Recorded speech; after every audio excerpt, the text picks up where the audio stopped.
Today's video is on the pros and the cons of living in Daybreak, Utah. And Daybreak is located in South Jordan. It's a master plan community. What I've found so far by talking to everybody is people either really love Daybreak or they really, really hate Daybreak. There really isn't an in-between. People don't really say Daybreak is okay. So which are you?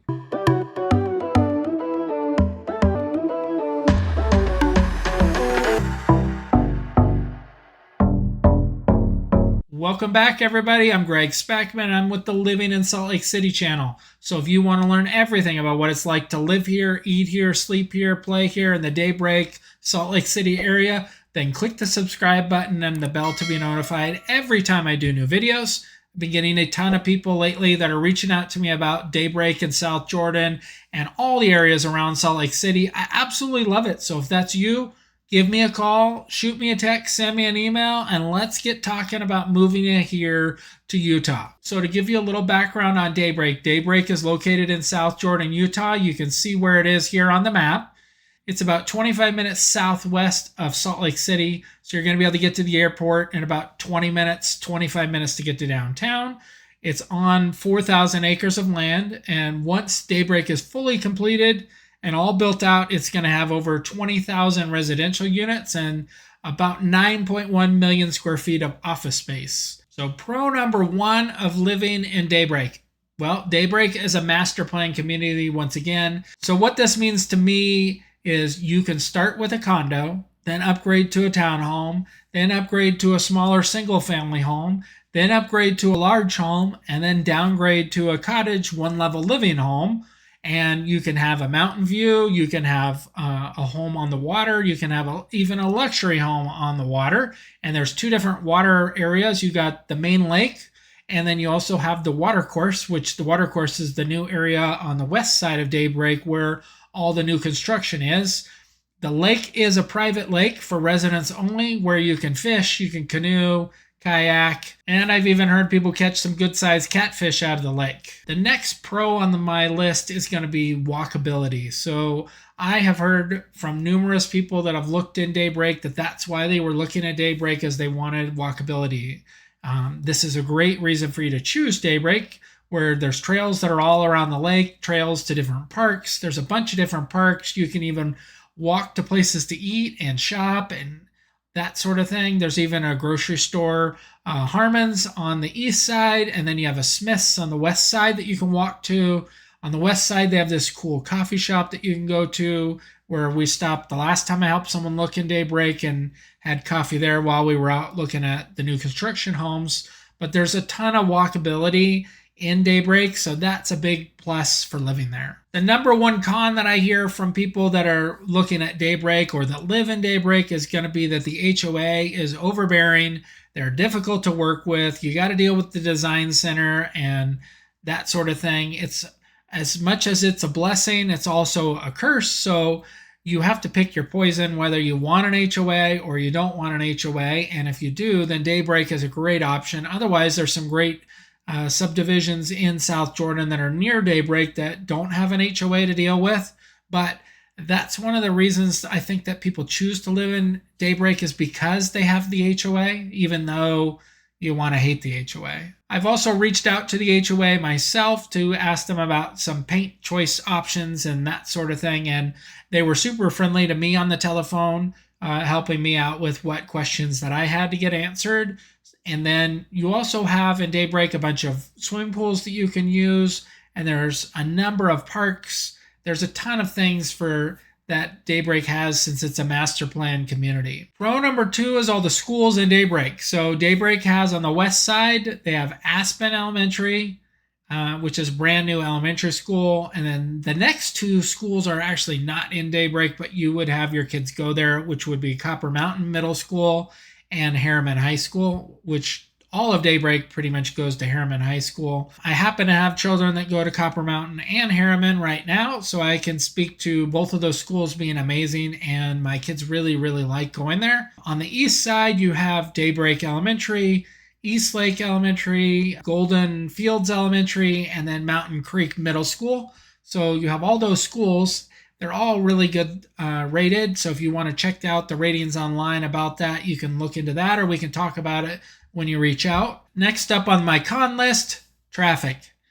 Well, every time I drive in Daybreak, because I'm there quite often, once, twice, sometimes 3 times a week, I will drive through Daybreak, either showing homes or doing research for clients or just driving and taking a photo or video of something in Daybreak. I don't really run into traffic because I'm not there at the major peak times of day. Even when I've been there at 5, 6 p.m., they had this concert in the park the other day, and we went to Maxwell's to grab a pizza.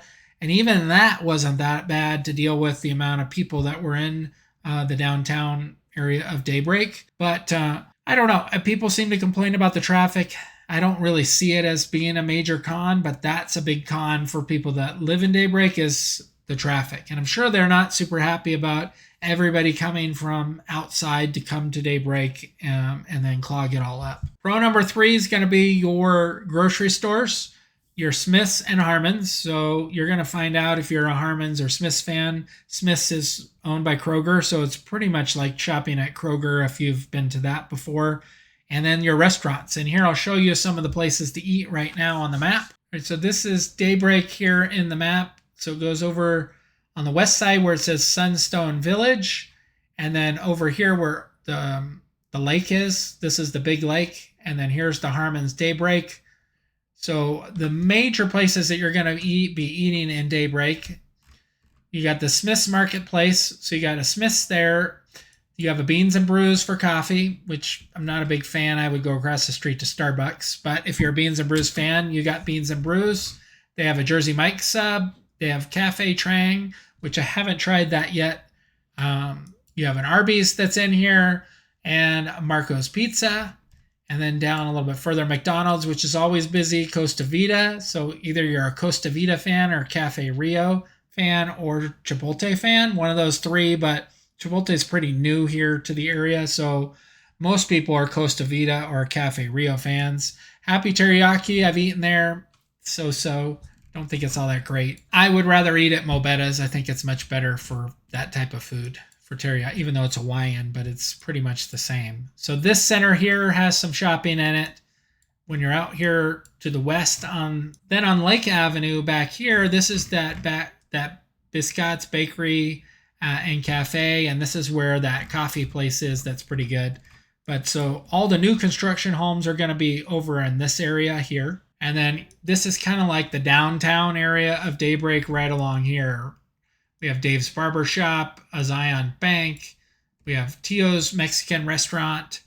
Then there's some other stuff here right along. There's a Cup Pop over across the street. This is where Maxwell's is. Let's see if I can give you a street view.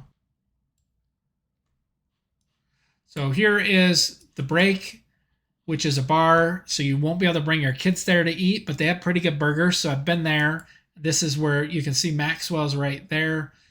And then you have the porch over here at the corner as another place to eat. I haven't eaten there yet, but it's got some unique food choices. And then some other little restaurants you can see there, an F45. So that's kind of your shopping restaurant type places in Daybreak, which is awesome for you to be able to have, some local places to eat that are right there for you. The next con on the list about buying a home in Daybreak, whether this is new construction or an existing home, is going to be the HOA transfer fee, and that runs 0.5% of the purchase price of the home. So the buyer typically pays that, although it is negotiable. It just depends on what you want to do with negotiations, but that's something we would talk about when you're buying your home here. But that is a big con. It's something that everybody has to pay, so you're not getting out of it either way. Next con would be the HOA fee. So the HOA fee can be higher in Daybreak if you have a condo or townhome as opposed to just a single family home. But the single family homes run about $135 a month, and that does include your high-speed internet, although the internet is not ultra fast, so you would probably have to pay an upgrade to get to gigabit if you need it like I do, but that's something as well. The next pro on the list is going to be the TRAX red line system. Currently ends in Daybreak. So if you don't know what the TRAX is, it's kind of like an above ground train that you can ride that'll take you all the way to the University of Utah. It does stop in downtown Salt Lake. You can then switch tracks to a different color track system and go to the Salt Lake City airport. So you can go all over. You could even take it around to Draper. You can definitely get around with the track. So if you live in Daybreak and you work in Salt Lake, you don't even have to drive your car, which is awesome. Con number 4, I've also heard as a pro from some people, but there are narrow streets in Daybreak, so they built the roads not as wide as they should be, and then the alleyways in behind some of the houses are a little bit challenging sometimes to get around.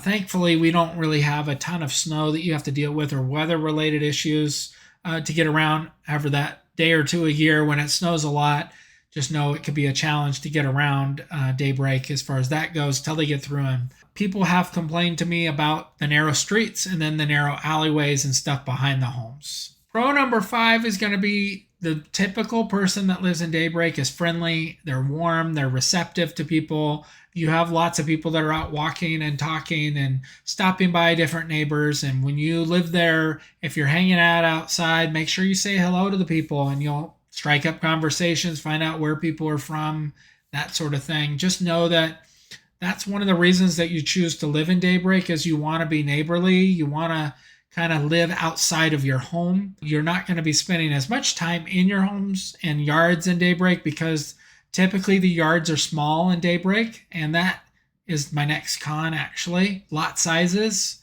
You're not going to get a very big yard in Daybreak, but you have all the parks for a yard that you can use, all the surrounding area, all the walking trails, all of that. You can get a decent lot in Daybreak. You're going to pay for it as well, but you're going to be outside more than you're going to be inside living in Daybreak. So you're not going to be using your yard as much. So you really don't need a big yard. You just need a small little patio area, I think, just so you can barbecue or hang out outside. You don't need the big yard, and you're not going to really be buying that. If you want the yard, you're going to be looking at South Jordan or Harriman or Riverton for the yards.